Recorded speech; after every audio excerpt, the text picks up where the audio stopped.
ඔබේ දරුවා යුනිවර්සිටි එකට සිලෙක්ට් වුණොත් හැබැයි ඒත් මුදල් නැති නිසා යවන්න බැරි වුණොත්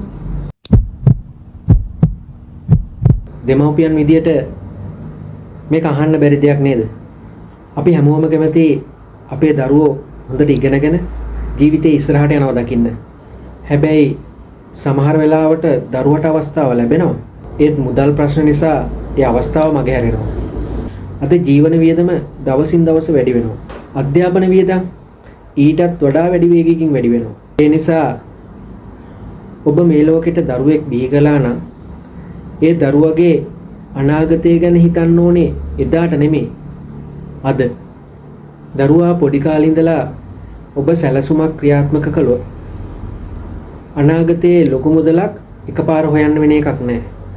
ඒකට සැලසුමක් ඔබ දැන් ඉඳලා සූදානම් කරලා තියෙන නිසා දරුවාගේ ඔබගේ හීනයට වටිනාකමක් දෙනවා නම් ඒ වෙනුවෙන් සැලසුමක් තිබිය යුතුයි. ඔබේ දරුවාගේ අනාගත අධ්‍යාපනය වෙනුවෙන් සැලසුමක් හදන්න ඔබ කැමති නම් WhatsApp මැසේජ් එකක් දාන්න. මම රුමේෂ් ගුණසේකර.